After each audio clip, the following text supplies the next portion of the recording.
Well, hello everybody. It is late May in Mississippi, and you can tell probably by my shirt that summer is here. You have to be very strategic when you have a shop night in Mississippi, or you work in your shop, rather. When the sun is baking out down on the tin roof in the summertime, it's just impossible to work in the shop. Even with fans going, it just doesn't cool off. So what I end up doing on the farm is I'll spend more of the hotter part of the day on the tractor. I don't have an air conditioned tractor, but at least it has a little wind blowing if I'm going fast enough. So I spend time on the tractor, and then when the sun starts to get down below the trees here and the top starts to cool off, then we can work in the shop. Anyway, I'm gonna give you a little update on my 67 Mustang, known as Old Blue at the moment, and I call it Old Blue. It just hadn't named itself yet, but it's an Old Blue Mustang. So thus, at the moment, it is going to be Old Blue. So the first thing I'm going to do is work on the floor pans and the cowl section. So let me give you a little update on how that looks. All right, so I've ripped the carpet out and gotten it pretty much down to the bare bones. Let's go with the good first. Actually, back here, it's not bad. There's not any rust in that side. There is a little bit right there. Can you see that hole right there at the end of that light? Now I can fix that. There's no need to get upset over that. That's fixable. And there's no need in replacing all of this when it looks like it's going to be okay. I'll have to scrape the rust and get it out. But here's the bad part. Oh, look at that right there. All right, so this is the passenger side floor pan, and as you can see, that is gone. I have the floor pan ordered all the way to this point, from here all the way, or about right here, all the way down, and it comes to about right here. I didn't realize that when I ordered this particular pan, but it stops about right here. So I went on ahead and ordered the toe board, which goes from here to here. So I'm going to have to replace from there to there, and the floor pan all the way back through here.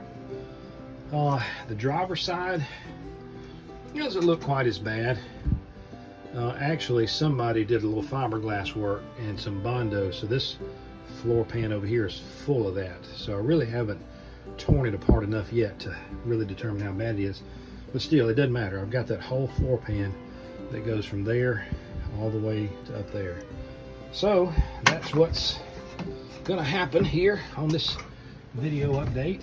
But let me show you why that happened right there. So I took the liberty of cutting this part of the cowl section out. You can see that used to be right there. So I cut that out so you could see what happens. So over time, water goes down into the cowl like it's supposed to, okay? And then it goes down here, and then all these leaves and this trash gets caught around this air box. And this air box goes into the heater box to provide the fresh air for the heater. But what happens is rust will form around the outside corner of this, and somebody's tried to repair this so it doesn't look as too terribly bad, even though you can tell it's rigged. But the water is supposed to come in here, drain down, and then come here, and then come out this little hole right here. And then it just basically drains down here outside the car. And as you can see, we've got some rust here. We've got rust inside around this.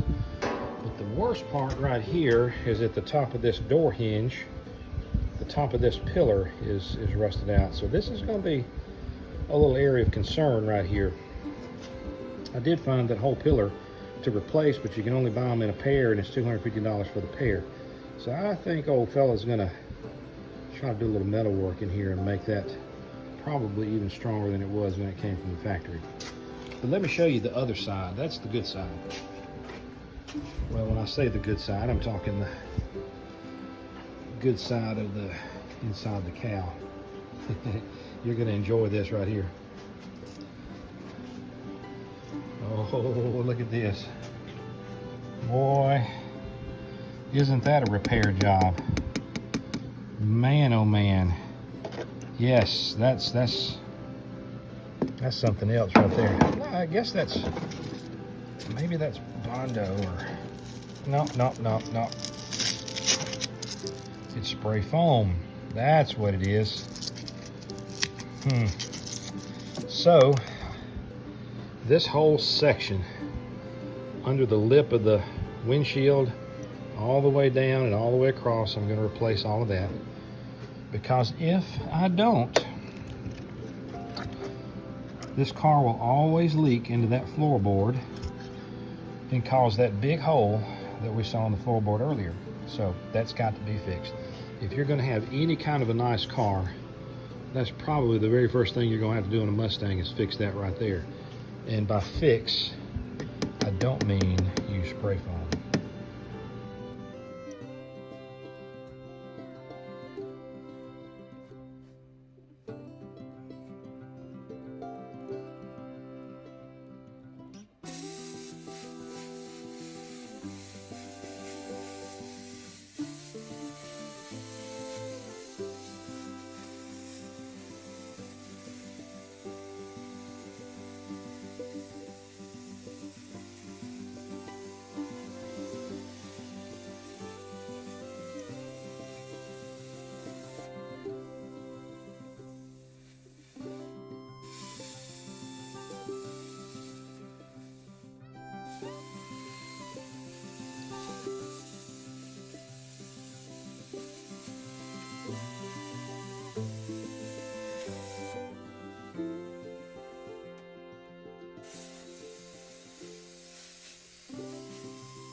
I just had to bring you in here and show you this. So that's where the seat pan welds in, and somebody went up underneath and sprayed spray foam in all those holes. That's not good. Don't even don't think about that. Because what happens is it doesn't seal the water off, and now the water gets in there with the foam and can't dry out and just rust even worse. So sometimes the best intentions are not the best. All right, let's get you in here and let you look a little bit. Yeah, a little progress has been made. You know, it's got to look a whole lot worse before it can look better. And I know some of you may be thinking, oh my goodness, what in the world has he gotten himself into? But I'm gonna be honest, I'm not upset. I'm not dismayed about this car yet. Now, let me take you in here a little closer. One reason that I jumped on this car quick is all these support braces. This is, of course, a cross member support, and this is part of the front of the frame rail that actually goes all the way out to the front. And, as you can see, that is still in very, very good shape. Even the galvanized material is still on that. No rust through anywhere. Honestly, there's only a little rust down in the bottom and some on the outside, but surface rust. So all of that is solid. And this car remains to be the solid car that I thought it was. Even though it looks kind of bad, but it's not. It's in excellent shape, actually. So the next thing I want to try to do, somebody covered this transmission tunnel up for some reason. I'm gonna get in there and see what's going on. Remove some of this. I gotta be careful here because the mount for the emergency brake is on the bottom of the floor pan. I want to keep that lined up with my new one. in order to put this old one back on properly and in the right place. So I'm trying to be very careful there. Here, let me see if I can get you under there to see it. There it is. All right, well, let me work some more. I'll bring you back on in a minute.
All right, let me bring you back in here a minute.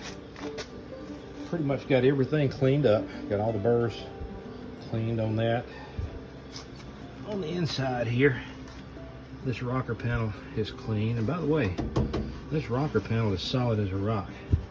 There is no rust through in that and on the inside, nor is it any rust through on the outside. So that's solid. That's just solid. All right, so look, I ran into a little hiccup. I had to cut some of the transmission tunnel out. Look, seriously, if your buddy starts approaching your car with spray foam, I give you permission to use whatever means necessary to take them down. And look, you can say I love you, man, but I can't let you do this. I can't let you put spray foam in your car. You realize that's meant for a house, right? So what happens is that spray foam, it gets up in there and water gets past it and continues to stand and continues to rot the car out. So it might be a very pretty temporary fix at the moment, but it sure doesn't do the car any favors in the long run. So again, just encourage your buddies not to use keep the spray foam to the house, not in your car. There's great purposes for that stuff, just not particularly in the car. Now look, I'm not bad-mouthing anybody that does use it, because I know sometimes there's dire circumstances where it needs to happen, but your whole car doesn't need to consist of it. You know what I'm saying? Fix things right. All right, let me set this floor pan in. Okay, I've done about all I'm gonna do tonight. This old boy's tired. Anyway, I got it temporarily sitting in there.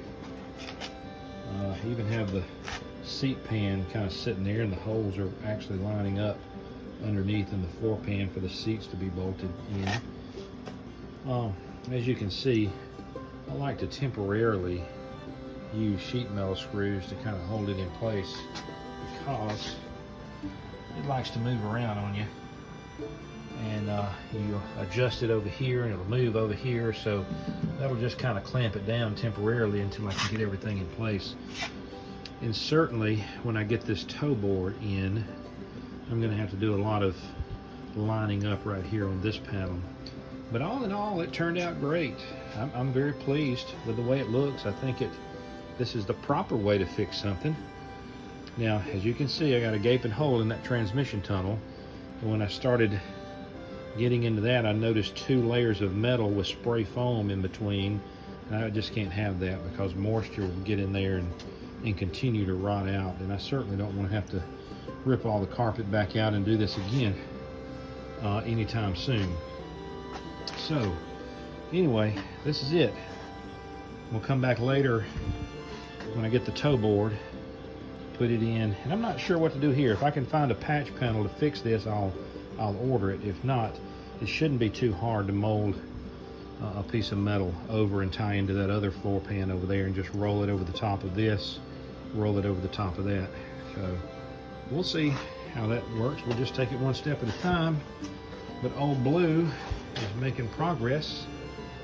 It's a lot of work for one side to know I have to go do the same thing over there. But anyway, it's enjoyable work. Good night.